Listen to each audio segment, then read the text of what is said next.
আচ্ছা, এখন বিভিন্ন যে ল্যাটিস, বিভিন্ন ধরনের যে একক কোষ, মূলত ৪ ধরনের একক কোষ নিয়ে বিভিন্ন রকমের কেমিক্যাল জালক তৈরি হয়। তো সেই ৪ ধরনের একক কোষ হচ্ছে সরল, যেটাকে এই টাইপের প্রিমিটিভ, যেটাকে আমরা বলি সরল। এর দেহ বা পৃষ্ঠকেন্দ্রে কোনো কণা থাকছে না। নেক্সট হচ্ছে পৃষ্ঠকেন্দ্রিক, তারপর হচ্ছে দেহকেন্দ্রিক, আর একটা হচ্ছে পৃষ্ঠ প্রান্ত কেন্দ্রিক। পৃষ্ঠ প্রান্ত কেন্দ্রিক, ঠিক আছে? তো এবার পৃষ্ঠ প্রান্ত কেন্দ্রিক, তো এরকম মোট ১৪ রকমের ল্যাটিস পাওয়া যায়, যেটা বিজ্ঞানী অগাস্তিন ডেভিস উনি দেখিয়েছিলেন। মোট ১৪ ধরনের ল্যাটিস, ক্রিস্টাল ল্যাটিস। তো তার মধ্যে ৭টি হচ্ছে প্রিমিটিভ অর্থাৎ সরল, ৩টি দেহকেন্দ্রিক, ২টি প্রান্তকেন্দ্রিক এবং ২টি পৃষ্ঠকেন্দ্রিক। সেগুলো আমরা মোটামুটি একটু দেখে নেব, সেগুলো আমরা দেখে নেব। দেখো, দেখে নাও, তারপরে এটা আমরা দেখাচ্ছি। প্রথমে দেখো, এইটা হচ্ছে সরল। প্রথমে আমরা যেটা দেখবো সেটা হচ্ছে এইটা হচ্ছে সরল, এইটা হচ্ছে সরল, এটাকে আমরা বলি সিম্পল। তাহলে এটা দেখো বডি সেন্টার, এটাকে আমরা সিম্পল বলে বিসিসি, এটাকে ইংরেজিতে আমরা বলি সিম্পল কিউবিক। আচ্ছা, এটা পৃষ্ঠকেন্দ্রিক। দেখো, এটা পৃষ্ঠে, এই যে পার্টিকেলটা পৃষ্ঠে আছে, মানে এই যে পৃষ্ঠটা, এই যে পৃষ্ঠের এই সেন্টারে আছে, তাই না, এই পার্টিকেলটা। তো এই জন্য এটাকে বলা হচ্ছে ফেস সেন্টারেড কিউবিক, এফসিসি। আচ্ছা, এটা হচ্ছে সিম্পল, এটাও সিম্পল, এটা অর্থরম্বিক।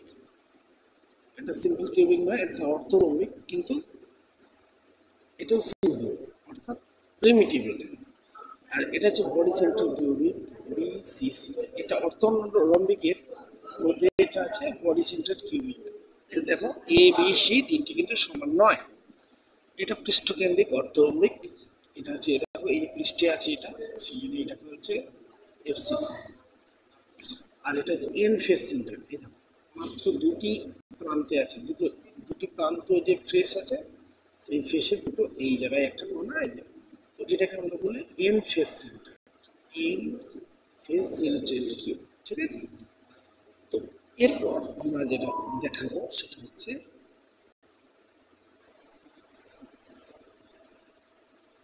দেখো, এরপর এরপর দেখো, নেক্সট হচ্ছে, দেখো এটা সিম্পল, এটা হচ্ছে আমার সিম্পল। তারপরে দেখো, এটাও সিম্পল, প্রিমিটিভ, যেটাকে আমরা বলি সিম্পল প্রিমিটিভ, ঠিক আছে? Simple primitive. এটাও দেখো সরল, এটাও সিম্পল প্রিমিটিভ, এটাও প্রিমিটিভ। নেক্সট হচ্ছে, দেখো এটাও সিম্পল। তাহলে এখানে 4টে আর উপরে আমরা 3টে দেখলাম, এখানে 5টা, এখানে 5টা আর উপরে 2টো দেখলাম, তাই না? এটা আমরা কটা দেখলাম? 2টো। এটা হচ্ছে 7টা।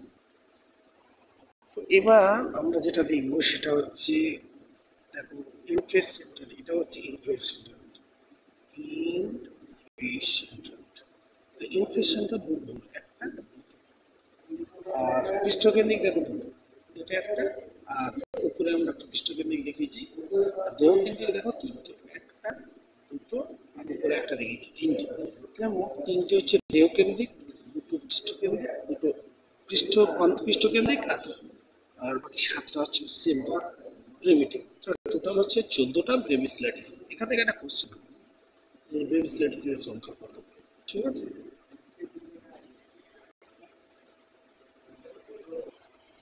এখন আমরা ঘনকাকার যে সিস্টেম, যে কিউবিক সিস্টেম, কিউবিক সিস্টেমে আমরা যে টোটাল নাম্বার একক কোষে কণার সংখ্যা সেটা আমরা নির্ণয় করবো, একক কোষে কণার সংখ্যা নির্ণয় করব, ঠিক আছে?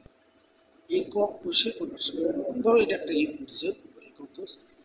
তো এটা একটা ক্রিস্টাল ল্যাটিস, টোটালটা হচ্ছে ক্রিস্টাল ল্যাটিস। এখানে অনেকগুলো ইউনিট সেল আছে, 1, 2, 3, 4, টোটাল দেখো 8টি, 8টি ইউনিট সেল আছে, ঠিক আছে। এটা হলো টোটাল একটা ক্রিস্টাল ল্যাটিস। তো এই ক্রিস্টাল ল্যাটিস সম্পূর্ণ ইউনিট সেল দিয়ে তৈরি। আসলে এই প্রত্যেকটা ইউনিট সেলে কতগুলি করে কণা থাকে সেটা আমরা হিসাব করব। তো কি বলে গুপ্ত কণার অবদান, সেটা জানবো। তো প্রত্যেকটা ইউনিট সেল মূলত আমরা এখানে 4: simple cubic, body centred cubic, face centred cubic, আর একটা special type end face centred. তো আমরা মূলত 3টি একক কোষের কণা সংখ্যার অবদানটা আমরা হিসাব করব। তো এখানে যেটা দেখবো আমরা,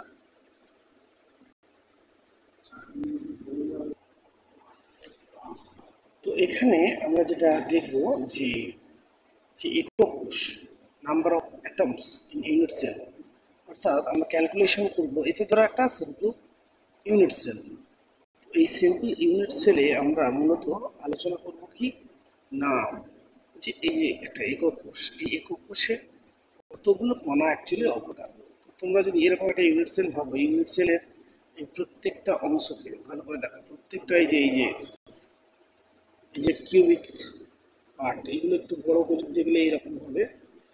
আবার একটা এই যে সেলের মধ্যে যদি কতখানি কণার অংশটুকু ঢুকে আছে ভেতরে, ইউনিট সেলের ভেতরের দিকটা, সেটা দেখো। একটা ইউনিট সেলের টোটাল 8 ভাগের 1 অংশ। দেখো তোমরা এইটা দেখো, একটা যদি বড় গোলককে কাটো 4 ভাগ, মানে প্রথম 2 ভাগ করলে সেই অংশটা আবার চার ভাগ করলে তার 1 ভাগ অংশ, সেই জন্য 1/8 হচ্ছে।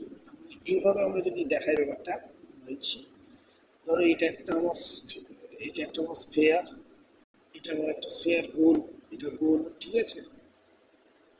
গোলটা ঠিকঠাক হচ্ছে না, একটু ভালো করে করবো। এটা আমার যদি স্ফেয়ার হয়, তাহলে আমি মাঝখান দিয়ে যদি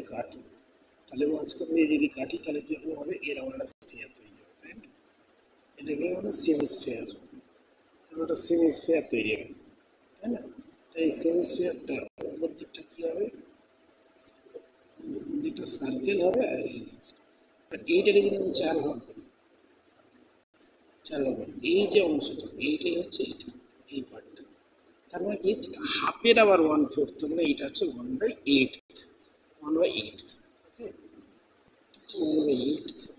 তাহলে আমরা কি বুঝলাম, যে একটা সিম্পল যদি কিউবিক সিস্টেম হয়, তার প্রত্যেকটা কোণে যে কোণার যেটুকু অংশ ভেতরের দিকে, সেটা হচ্ছে 1/8, সেটা বলবো।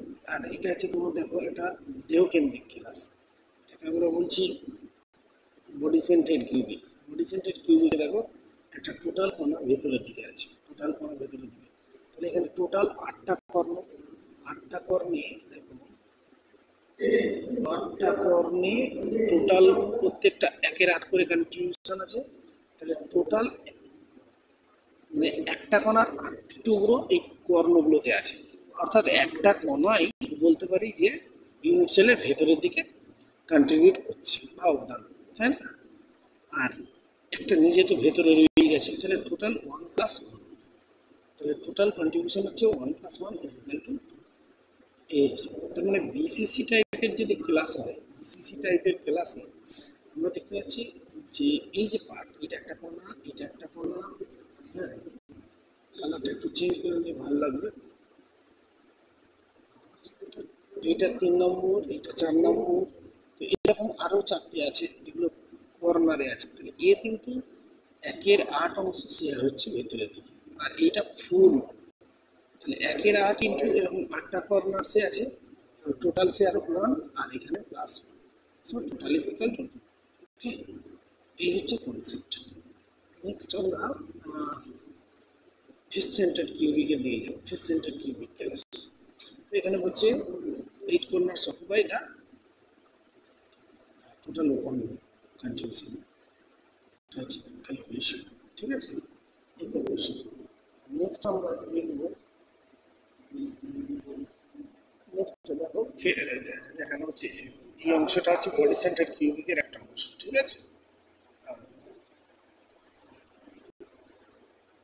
টোয়েন্টি টু অ্যাটমস, ঠিক আছে। এবার এটা দেখো, এটা হচ্ছে একটা দেখানো হচ্ছে ফেস সেন্টার। আর করে আমরা একটু যদি দেখি,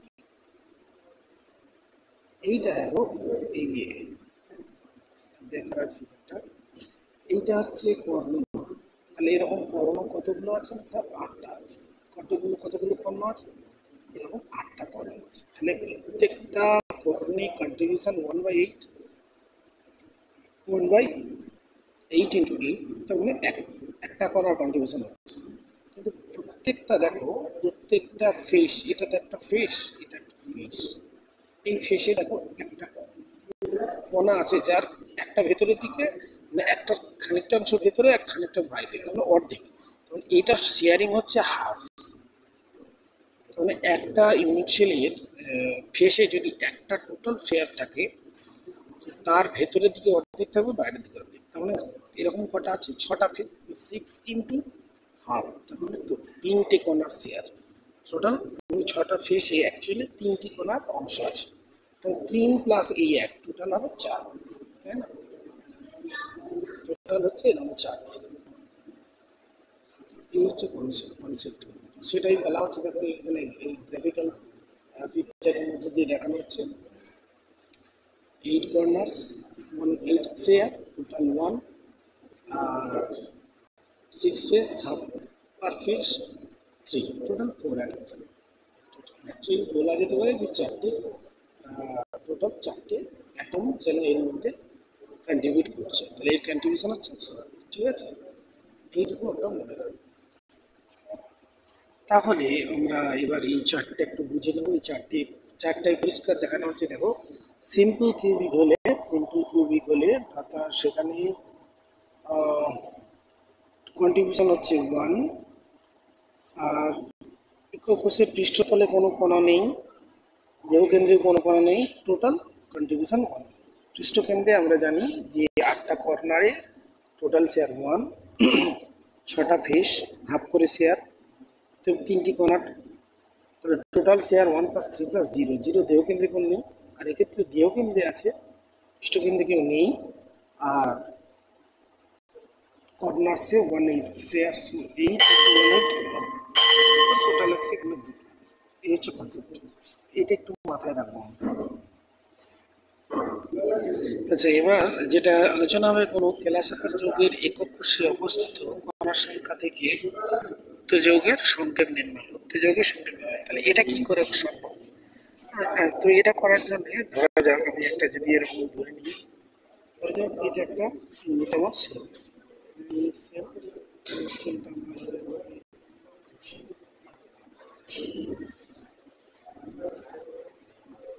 এখন ইউনিট সেলের আমি ধরে নিচ্ছি এই প্রত্যেকটা কর্মে এ অ্যাটমস লাই করছে, এ অ্যাটমস, এই সব এ অ্যাটমস, এ অ্যাটমস লাই করছে, এ অ্যাটমস লাই করছে প্রত্যেকটা কর্মে। তাহলে এর কন্ট্রিবিউশনটা কত হবে না? 1/8 ইন্টু 1। যদি প্রত্যেকটা ফেসে যদি বি লাই করে, তাহলে কটা ফেস? আমরা জানি 6টা ফেস। দেখো, মানে প্রত্যেকটা ফেসে যদি বি লাই করে, তাহলে এখানে একটা বি লাই করলো, এই একটা ফেসে বি লাই করলো, এখানে একটা ফেসে, তো 6 ফেসেস, এখানে একটা 6 ফেসে, 6 ইন্টু হাফ ইজিক্যাল টু 3। তাহলে এ এবং বি এদের কণা সংখ্যার অনুপাত কত হবে? 1:3। এখান থেকে বোঝা যেতে পারে যে একটা ইউনিট সেলে যেহেতু কণা সংখ্যার অনুপাত 1:3, সেই জন্য এই যৌগের সংকেত, মানে এই যৌগের সম্ভাব্য সংকেত হতে পারে A B3, ঠিক আছে। এখন এখানে একটা প্রবলেম আমরা দেখবো, দেখলে এই অংশটা আমরা বুঝতে পারবো যে একটা ইউনিট সেলে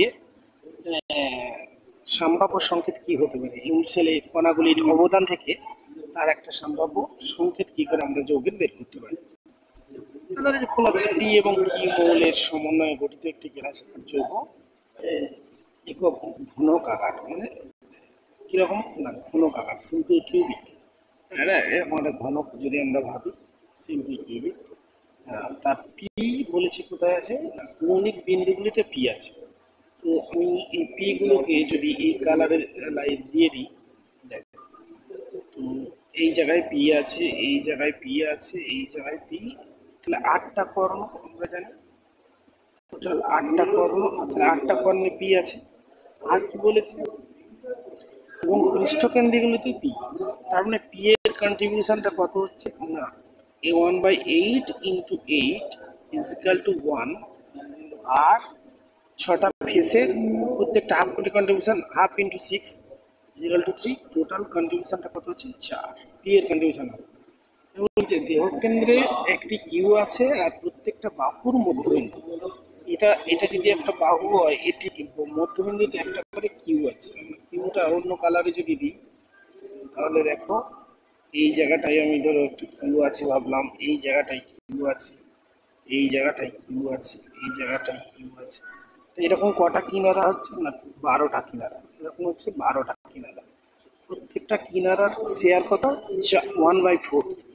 একটা কিনারায় যদি কোনো স্পেয়ার থাকে, তার সেটাকে 4টে ইউনিট সেল কন্ট্রিবিউট করে, সেখানে একটা ইউনিট সেলের কন্ট্রিবিউশন 1/4 ইন্টু 12, তোমার কন্ট্রিবিউশন কত 3। আর বডির ভেতরে একটা কিউ আছে ইউনিট সেলের ভেতরে, তাহলে সেখান থেকে 1, তাহলে 3 1 কত হলো 4। তাহলে অবভিয়াসলি পি এর কন্ট্রিবিউশনও 4 আর কিউর কন্ট্রিবিউশনও হচ্ছে 4, তাহলে 4:4, তাই না? তার মানে এদের সংকেত হতে পারে 4:4 মানে 1:1, তার মানে P1Q1 মানে পি কিউ, এদের এদের সম্ভাব্য সংকেত হতে পারে পি কিউ। ঠিক আছে, তো নেক্সট একটা প্রবলেম আমরা দেখবো, একটু জৈব, তার বলেছে যৌগের পৃষ্ঠকেন্দ্রিক গোলাকার কেলাস দিয়ে গঠিত, এবং উক্ত কেলাসে কৌণিক বিন্দুতে এ আছে এবং পৃষ্ঠকেন্দ্রে আছে বি। একটি বি পরমাণু পৃষ্ঠকেন্দ্র থেকে নির্দিষ্ট হয়। তার মানে দেখো কৌণিক বিন্দুর শেয়ার হচ্ছে 1/8 ইন্টু 8, তার মানে এ পরমাণুর শেয়ারটা কত না ইকুয়ালস 1, আর বি পরমাণুর শেয়ার কত না 6টা ফেস 6 ইন্টু হাফ হওয়া উচিত।